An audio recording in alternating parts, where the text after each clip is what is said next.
தெரியாத பட்சத்துல என்ன பண்றாங்க, கதறாம கடந்து, ஐயோ ஆவேசம் ஆவேசம், இட் இஸ் a ghost. வருகிறது இயேசு என்பதை கூட அறியாத அளவுக்கு இருள் அவங்களை சுற்றிலும், காற்று சத்தம் பயங்கரமா அகோரமா கேட்டுக்கொண்டிருக்கிறதுல ஆவேசம் ஆவேசம் ஆவேசம் என்று கத்துனாங்க. அப்பொழுது எதை அவர்கள் பயங்கரமான சூழ்நிலை என்று நினைத்தார்களோ, அந்த காற்று அடிக்கிறத பார்த்து அவங்க பயந்தாங்க.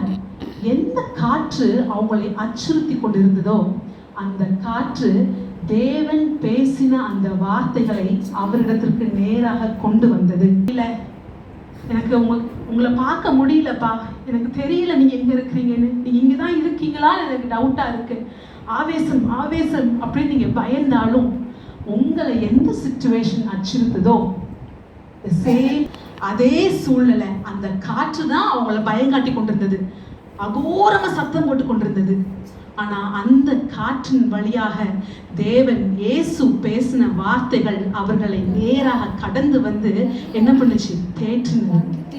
திடன் கொள்ளுங்க, be of good courage, பயப்படாத, நான் வந்துட்டேன் உன் சூழ்நிலைக்குள்ள.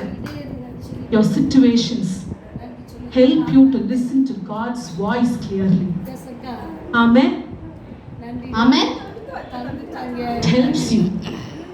சோதனைகள் எது எனக்கு இதை குறிச்சு பயமா இருக்கு, இந்த சூழ்நிலை ரொம்ப மோசமா இருக்கு, அதே சூழ்நிலை உங்களுடைய தேவனுடைய சத்தத்தை கேட்பதற்கு உங்களுக்கு உதவி செய்யும். ஆமென். ஹalleluya. 28-29. அப்பொழுது பேதுரு அவரை நோக்கி, ஆண்டவரே